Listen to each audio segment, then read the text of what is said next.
এমপিওভুক্ত শিক্ষক সেই শিক্ষক সমাজের প্রতিনিধিরা তারা এক সপ্তাহের অধিক সময় ধরে শহীদ মিনারে আন্দোলন করছে।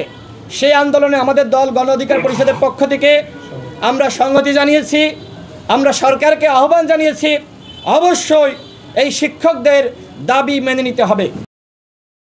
এই শিক্ষকরা করে না, তারা সমাজের সেরা মানুষ। সুতরাং আজকের এই সাংবাদিক সম্মেলন থেকে এমপিওভুক্ত শিক্ষকদের যে দাবি সেই দাবি মেনে নেওয়ার জন্য সরকারের কাছে আমরা বিনীত আহ্বান করছি। শিক্ষকদের সাথে যদি আপনারা নয়ছাই করেন, শিক্ষকদের সাথে যদি আপনারা করেন, তাহলে কিন্তু কোনো উপদেষ্টার গতি থাকবে না।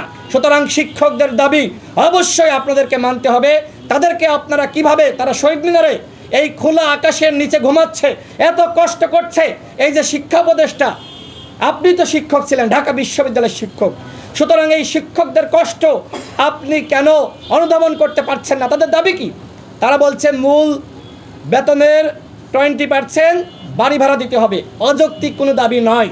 এবং তারা 1500 টাকা মেডিকেল সাপোর্টের দাবি জানিয়েছে। যারা কর্মচারী কর্মকর্তা রয়েছে তাদের মূল বেতনের 75% উৎসব ভাতার দাবি জানিয়েছে। এই দাবির প্রতি গণ অধিকার পরিষদের সম্পূর্ণ সংহতি রয়েছে। সরকারকে আমরা হুঁশিয়ার করছি, যদি এই শিক্ষকদের দাবি আপনারা না মেনে নেন, এই শিক্ষকদের সাথে নিয়ে আমরা যমুনা এবং সচিবালয় করব।